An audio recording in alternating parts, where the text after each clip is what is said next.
Baiklah, Bismillahirrahmanirrahim. Assalamualaikum warahmatullahi wabarakatuh. Selamat pagi, selamat siang, selamat sore, dan selamat malam dimanapun teman-teman nonton video ini. Perkenalkan nama saya Muhammad Hafiz Hassani, bisa dipanggil Hafiz.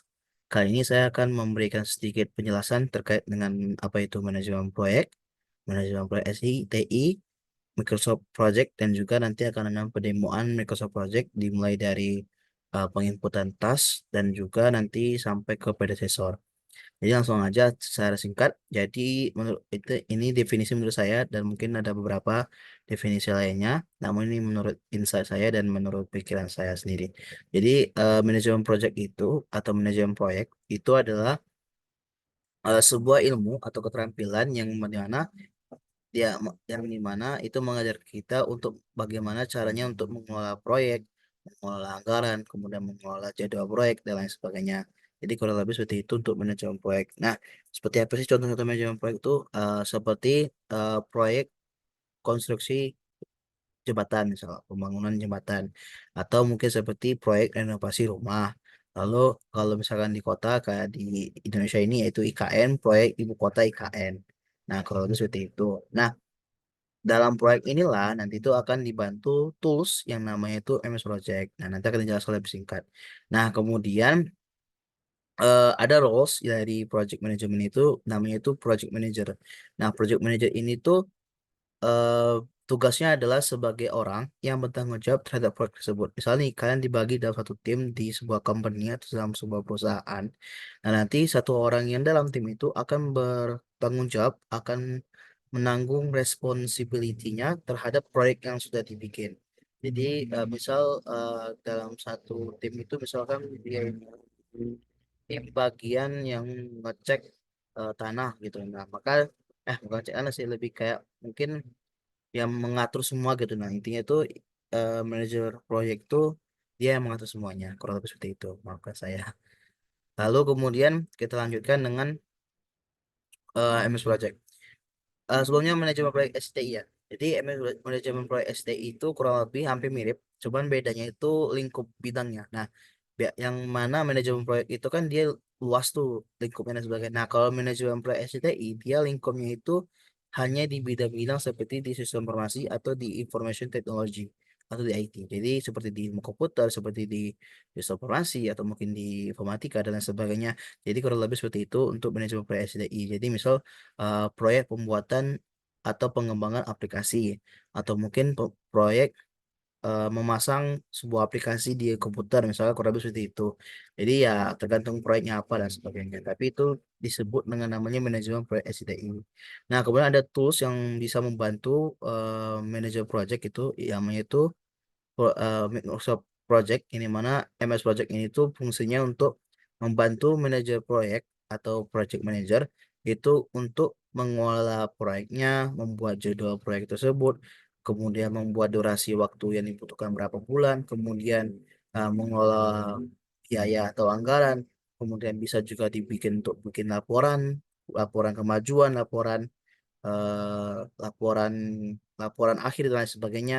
Lalu juga bisa mengatur resource atau sumber daya yang akan kita butuhkan ketika akan membuat proyek akan melakukan proyek tersebut.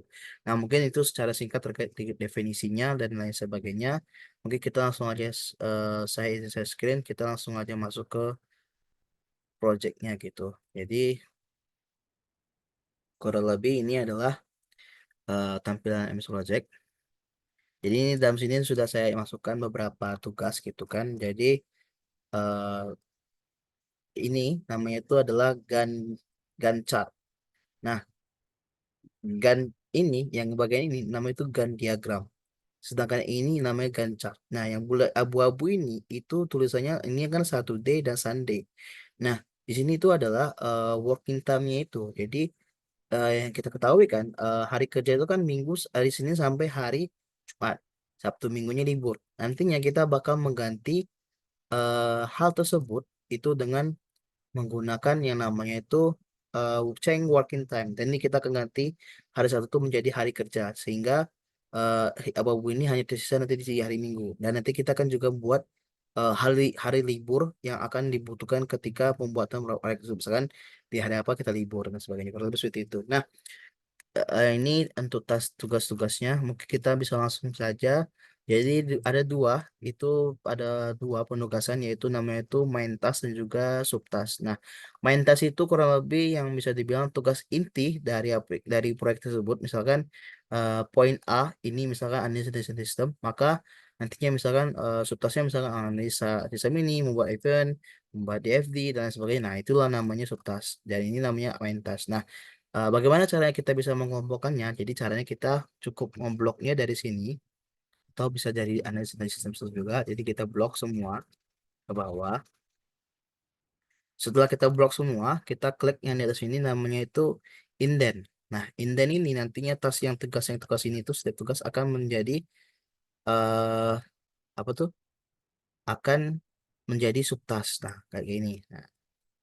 Nah, misal nih kita mau jadikan sebuah subtask itu menjadi main task karena misalkan nih kita kesalahan input data dan sebagainya, maka kita cukup blok aja seperti ini. Misal kita ke desain aplikasi, kita cukup blok aja, lalu kita akan klik yang namanya outden. Nah, nantinya itu akan berubah jadi main task sehingga tugasnya ini. Nah, jadi kalau lebih ini. Nah, ini semuanya di auto karena dia itu langsung auto schedule. Misalkan sini berapa hari, ini berapa hari, baru nanti kita bisa menentukan berapa bulan. Misal nih kita misal nih dari sini kita bikin yang namanya itu misalkan menganalisa sistem kebakaran itu misalkan dengan 2 hari. Masuk A 2 hari gitu kan. Lalu misalkan statement of event proposal itu misalkan 1 hari. Nah, lalu kemudian misal eh, diagramnya misalkan kita bikin 1 hari juga.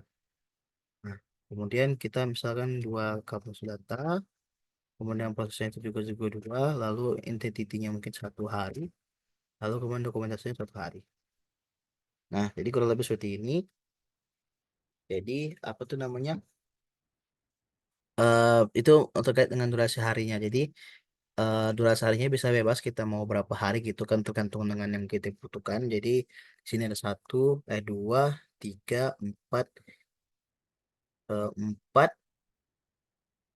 6, 8, 9, 10. Nah, 10 hari. Maka kita bikin sini bisa. Aduh, harusnya sekali ketik aja ya. Klik aja. Maaf banget. Cancel. Lalu kita cukup klik sini 10 hari misalnya. Nah, ini akan berubah menjadi seperti ini. Nah, nantinya ini nanti kita bisa bikin, misalkan kita mulai dari tanggal 9, berarti tanggal 9 sampai nanti itu sampai tanggal 12, sampai 13 sekali kan. Nah, kenapa 9, 12 apa, kenapa sih eh sampai 12? Harusnya kan kalau kita hitung 2 hari kan eh, Sabtu Minggu. Nah, Sabtu Minggu itu di sini dia itu sebagai hari libur atau bisa dibilang tuh non working gitu. Jadi caranya bagaimana? Kita cukup klik project gitu kan. Lalu kita bisa namanya change working time. Misal kita itu pengen work week-nya tuh misalkan kita itu di hari Sabtu itu kita pengennya itu kerja. Jadi kita klik details, lalu kita buka hari Sabtu, lalu kita set day to specific working time. Misalnya kita bikin jam 8.00, lalu kemudian kita enter misalnya sampai jam 12.00. Lalu kemudian misal di sini 13.00 dan misalkan kita pulangnya lebih cepat yaitu misalkan 16.00. Nah, setelah itu kita oke. Lalu nanti untuk hari Sabtunya itu akan dianggap kerja semua. Nah, jadi kurang lebih seperti ini. Nah, sedangkan minggunya tetap libur karena emang kita tidak menyetingnya, tapi kita menganggapnya itu non working. Nah, kemudian mumpung ada di sini kita bisa bikin exception itu sebagai hari libur. Misalkan di tanggal 17 nih misal. Nah, kita bikin di sini namanya itu Hari Kemerdekaan Indonesia misalkan. Hari Kemerdekaan Indonesia misalkan. Nah, 17 Agustus. Nah, nantinya itu bakalan di exception. Jadi setelah kita bikin ini misal kita oke, kan nanti kan 17 itu kan. Nah, nanti kita misalnya 1 hari, misalkan kita masukkan tanggal 13 tetap sama, lalu sama dengan langsung 14 atau pelang 1 hari, lalu kemudian dua D-nya yaitu kita bikin tanggal 15, lalu kemudian tanggal 17 bisa. Nah, ini tanggal 20 dan ini mungkin 21 atau mungkin kita bikin 2 hari juga kali ya.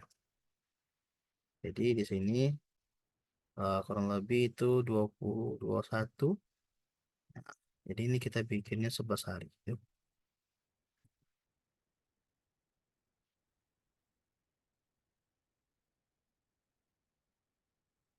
Nah, di kurang lebih seperti ini, dan ini tugas-tugasnya gitu kurang lebih seperti ini ke sini, ini, dan sebagainya. Nah, kemudian lanjut kita bikin di sini di aplikasi. Jadi di sini ada namanya di aplikasi. Jadi kita bikin misalkan berdasar menunya misalnya 3 hari, kemudian bikin di report itu 3 hari, kemudian dokumentasi di aplikasi misalnya 2 hari. Nah, nanti kita bikin di sini misalkan berapa nih? 8, berarti kita bikin 8 hari. Harusnya sih manual sih, cuman auto sih. Kita mungkin jadikan auto kali ya. Dan harusnya ini sesuai sih sebenarnya. Ya, kayaknya mungkin nanti kan saya cari dulu. Tapi kira-kira kalau lebih seperti itu. Jadi misalkan kita bikin tanggal 9 sampai tanggal 9 nih misalkan. 9 sampai 13, 3 hari. Lalu misalkan kita, aduh, misalnya kita bikinnya jadi 8 hari. Enggak keluar ya. Nah, jadi 9 sampai 13, lalu di sini kita nggak 14 misal. 14 sampai tanggal 16 kan. Lalu 17, nah, 19. Jadi teganya itu 20 ya.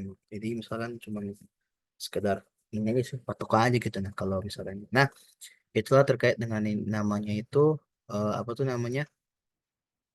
Terkait yang namanya itu penentuan hari dan sebagainya. Ini sebenarnya random aja sebenarnya, ini bisa kalian bisa cari lebih lagi, tapi ini yang bisa saya bikin gitu. Nah, mungkin nanti kalau misalkan saya ada kesempatan lagi akan saya bikin lagi dan soalnya. Nah, mungkin kita bisa langsung aja masuk ke namanya itu predecessor. Jadi predecessor itu adalah hubungan ketergantungan dari sebuah, apa ya namanya, sebuah tas itu ke tas lain. Jadi ada 4 teman-teman, ketergantungan atau DP apa apa namanya predecessor yang ada.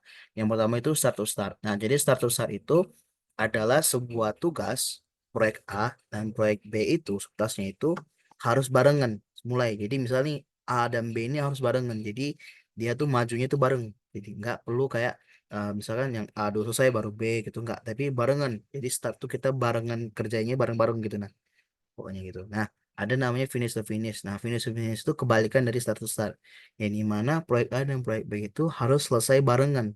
Misalnya nih, contoh dekatnya adalah misalnya nih, membuat HTML dan juga CSS. Itu kan biasanya sering tuh barengan. Atau mungkin sering banget mulai cepatan, mulai barengan. Nah, jadi bisa juga kita bikin finish to finish. Jadi proyek A itu dan proyek B itu harus barengan selesainya. Lalu ada start to finish. Jadi start to finish seperti yang sudah ketahui, proyek A ini akan dimulai terlebih dahulu sebelum proyek B dimulai. Jadi anggap aja kita memulai proyek A dulu. Setelah proyek A selesai, baru kita mulai proyek B. Nah, kok ada lagi namanya itu finish to start. Itu terakhir. Jadi finish to start itu adalah kebalikannya. Jadi finish to start itu adalah begitu proyek A selesai, proyek B baru bisa dijalankan. Jadi nunggu nunggu akhir dari proyek B ini tuh proyek A ini selesai, baru B itu bisa masuk. Kurang lebih seperti itu. Nah, mungkin kayak satu contoh seperti ini. Misal kita masukkan angka, eh mungkin di sini misalnya. Misal di sini kita input 2. Oh, nggak bisa nih. Maaf. Misal nih, wait. Misalnya di sini kita bikin 2 misal. Nah, nantinya ini kan kurang lebih seperti ini. Nah, kalau kita bikin 2 di sini misalkan nih, data flow diagramnya kita misalkan 2 ini nih. Nah, misalkan kita bikinnya 3 SH. Nah, nanti itu bakal barengan. Jadi ketika kita akan membuat proyek ini, DFD-nya itu bakal bareng dengan yang nomor 3 ini. Nah, kalau misalkan kita misalnya umpama kampus data, misalkan kita eh dua misalkan, jangan dua nih, 4 misalkan. Nah, nanti dia setelah itu baru 4 misalkan, terus lanjut lagi misalkan eh proses psikologi misalkan sama juga tapi bedanya itu FS misalkan. Nah, jadi nanti dia itu sambil barengan gitu kan, atau mungkin kita bisa langsung 5 aja kali ya. Nah, 5, 6, 7 bisa. Nah, jadi nanti bakal kayak gini. Begitupun dengan yang ini. Jadi misalkan kita ini kan 9 tuh. Berarti kita anggap aja ini nggak ada. Terus kemudian ini misalkan 10. Jadi misalkan ini 11. Nantinya kurang lebih seperti ini. Dan misalkan kalau misalkan kita mau jalani bareng-bareng, misalkan nih, nah, tuh, dua kali lah kan ya teman-teman. Nah, 11 start misalkan. Nah, nantinya bakal barengan. Nah, jadi kurang lebih seperti itu untuk dependensinya. Jadi kurang lebih itu aja yang bisa saya jelaskan terkait dengan penerapan musical project. Jika ada salah kata atau mungkin ada yang penjelasan yang saya eh, apa jelas itu tidak jelas, mungkin saya minta maaf. Mungkin akan saya evaluasi terkait dengan hal tersebut. Saya akhiri. Wabillahi taufiq wal hidayah. Assalamualaikum warahmatullahi wabarakatuh. Terima kasih dan selamat menonton.